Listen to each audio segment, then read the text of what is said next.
Today we have the GSXR150. This bike is 126 kilos and exactly 150 cc's. It's retailing for about $2,900, 29 million rupiah. It has a dual overhead cam, allowing it to have a higher rev limiter. At just 162 kilos, this bike has 19.17 horsepower.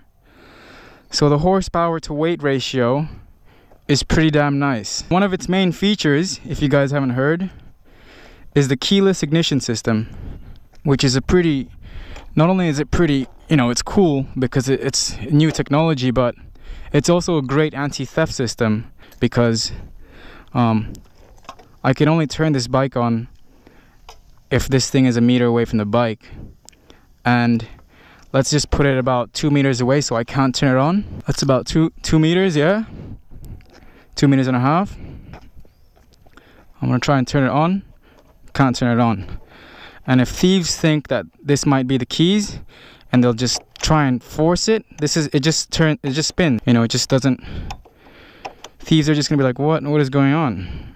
So basically, if I'm 1 meter away from this bike and I've got this, I just click this once, turn the ignition to turn. And yeah, another cool thing is to turn it on. You know, like when you have an electric starter, you have to kind of like hold it and just sort of let it start. With this bike, you just click it once and it just starts the whole thing for you. If you lose the immobilizer, if you drop it in a pond or you lost it or it broke, there's actually a way to turn this bike on without this immobilizer. Basically, every GSXR150 has its own unique passport number, and which you'll get from your dealer when you buy one. So I'm going to show you guys how to turn this bike on without the immobilizer. As long as you have your unique code, you can turn this bike on without the immobilizer. So you hold the ignition button for 5 seconds and a blue light will show up. It shows up, you let it go and push it back down again, and you do it one more time after this. And the blue light should show up for about 2 seconds. Yep. Now it's gonna pop up. It's gonna pop once to ask for the first code. 1, 2, 3, 4, which is 4. So it's 4453. Now it's gonna ask for the second code. See, it's gonna check first. See, it blinked twice. Now it's asking for the second code. 1, 2, 3, 4. The next code is 5. Now it's checking it. It's gonna blink 3 times. 1, 2, 3. 1, 2, 3, 4, 5. 4, 4, 5. It's checking. It should be blink 4 times. 1, 2, 3, 4. 1, 2, 3. Now it's checking. The hazard lights will turn. The hazard lights will blink twice to let you know it worked. Yep, it blinked. Press it once, and there you have it. You can turn this bike on even if you lost your immobilizer. And there you go. So, you know, you take it home. There's a way to take this ignition off by just pulling it out, and you will get an emergency key where you can, it's like it doesn't have this black knob thing. It's just like a normal key that you're just going to use until you get your immobilizer back, which is only going to cost you under $20, 200,000 rupiah. Pretty fancy technology there, guys. I think it's time we take it for a spin, hey? One thing I noticed, man, is like my position. I mean, it's not like the R6 position, but I mean, it's a pretty aggressive position. It's because the steering position of this bike, it's under yoke, which is the similar position of GP bikes. You know, the foot pegs aren't all the way in the back. They're somewhat in between the back and the middle, so it's still pretty aggressive style.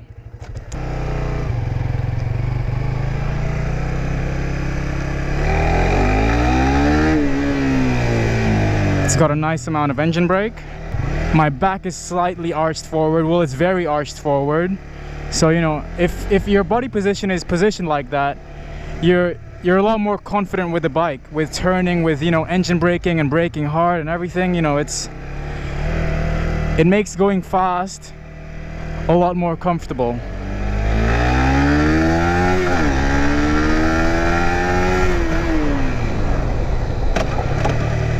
Yeah, very nice engine brake. The brakes are really good too. Oh wow, how that engine brake is actually, it's very user friendly, if you know what I mean. You know how like when you're in gear 2 sometimes on a bike and you go to gear 1, it really aggressively stops. Okay, I'm gonna go on gear 2 on the next turn and I'm gonna go really fast. I'm gonna go straight to gear 1. It somehow it controls the rev limiter, like it controls the rev to slowly go down instead of going all the way down instantly. I'm on gear 2 now. I'm gonna go about 50-60 Ks. I'm gonna go to gear 1. See how it controls the rev. I mean, this bike doesn't have ABS, but with the way they made the engine brake and how good the brakes are, it's still very friendly for beginners. I'm gonna do that again.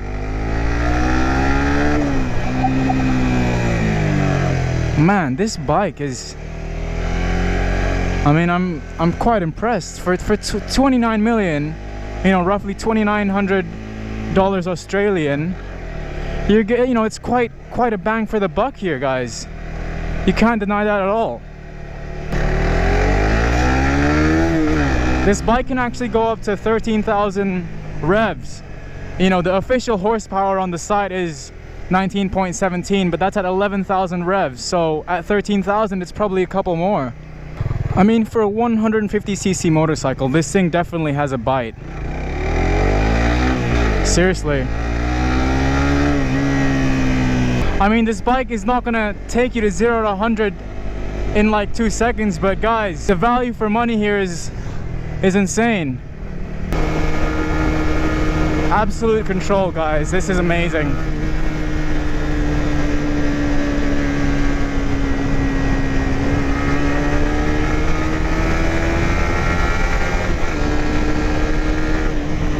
Guys, I'm having so much fun right now. I would never expect a 150cc to give me this much fun.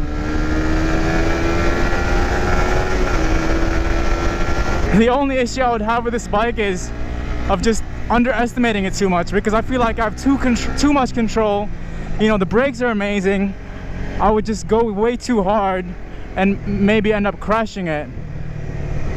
Man, like, you can see everything on these rear views.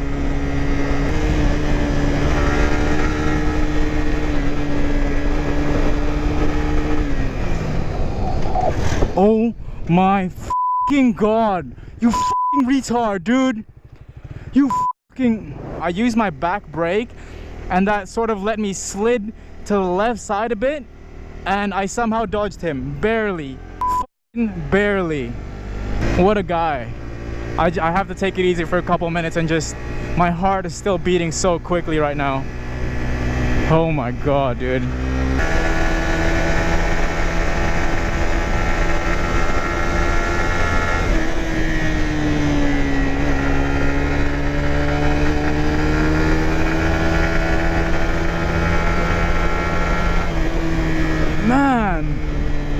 I'm seriously starting to fall in love with this motorcycle. This bike just wants to turn. I think it might be because of how the handlebars are positioned.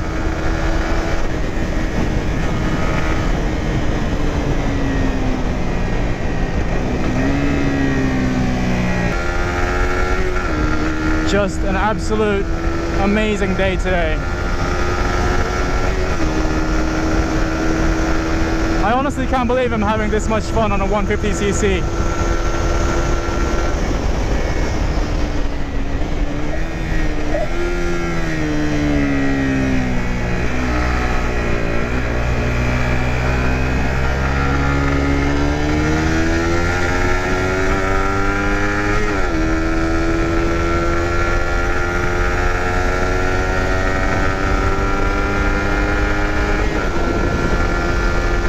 Oh my god.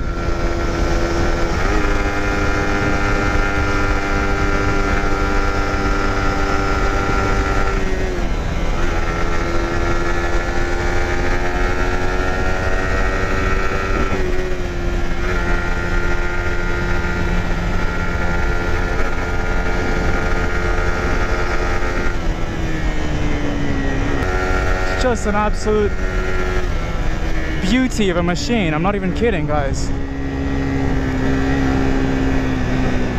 If you want to buy a 150cc motorcycle, I freaking recommend this bike.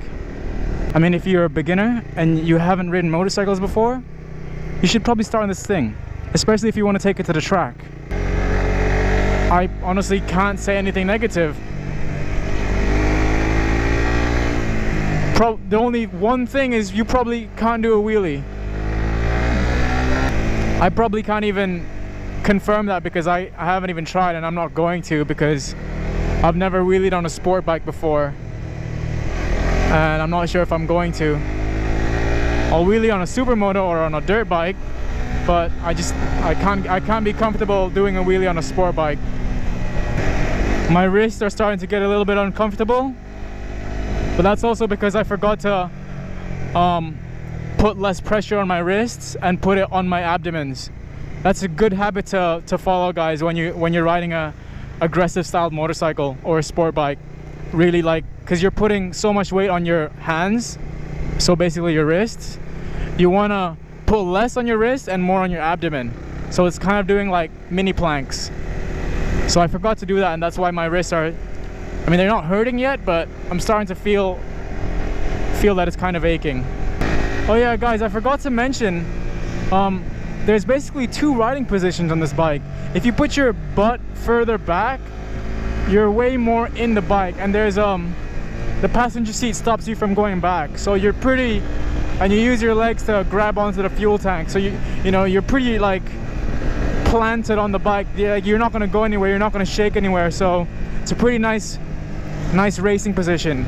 But if you just want to cruise, you can just shift your butt forward and you're more, upright, and it's much less pressure on your wrists, and it's more of like a cruise mode.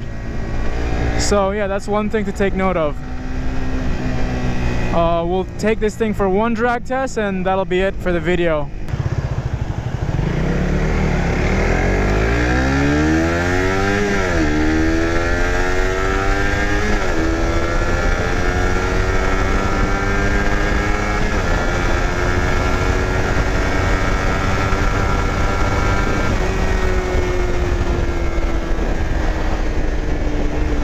Can't complain with the power, definitely not, considering it's a 150.